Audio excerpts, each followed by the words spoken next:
ഞാനൊരു നറുക്കെടുപ്പ് നടത്തുകയാണ്.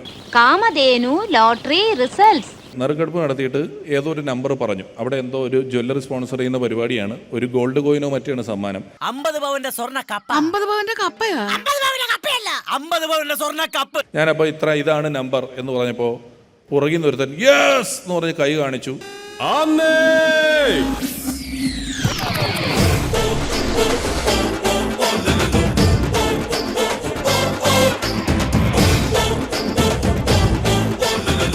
ഞാൻ ആ ചേട്ടൻ ഒരു കൈയടി കൊടുത്തേന്നൊക്കെ പറഞ്ഞു. ആ ചേട്ടൻ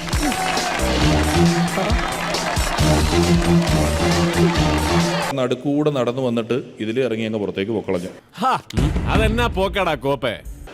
ഞാൻ അങ്ങ് ചമ്മിപ്പോയി. ഞാൻ എന്ത് ചെയ്യണമെന്ന് അറിയാണ്ടായിപ്പോയി.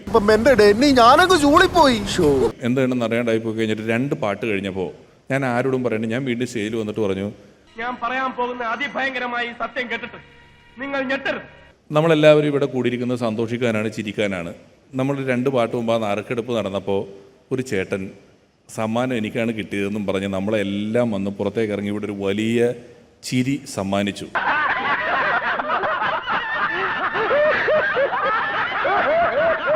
നമ്മുടെ ഉദ്ദേശം എന്തായിരുന്നു? സന്തോഷിക്കുക എന്നുള്ളതാണ്. അദ്ദേഹം നമ്മളെല്ലാവരെയും സന്തോഷിപ്പിച്ചു. അതൊരു വലിയ കാര്യമാണ്. അതുകൊണ്ട് അദ്ദേഹത്തിന് ഒരു ചെറിയ സമ്മാനം ഈ ജ്വല്ലറി കൊടുക്കുന്നു എന്ന് പറഞ്ഞ് അദ്ദേഹത്തിലെ വേദിയിലേക്ക് വിളിച്ച് കയറ്റിയ ശേഷം ഞാൻ പറഞ്ഞു, ഒരു സമ്മാനമില്ല, എന്നെ പറ്റിച്ചതിന് ഞാൻ തിരിച്ചു പറ്റിച്ചാന്ന് പറഞ്ഞു.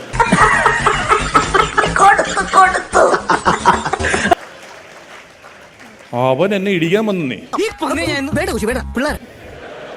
ഷോ കഴിഞ്ഞിട്ട് ഇവൻ പോകുന്നില്ല, ഓഡിറ്റോറിയത്തിന് ചുറ്റും അവൻ എവിടെയെന്നും ചോദിച്ചു എന്നെ ഇടിക്കാൻ വേണ്ടി നിൽക്കുക. എന്നിട്ട് ഞാൻ ഏതോ വഴി കയറി രക്ഷപ്പെട്ടിട്ടുണ്ട്. നേതാവ് ഇന്ന് നേതാവ് നാളെ രാജാവ് എന്നും ജേതാവ്.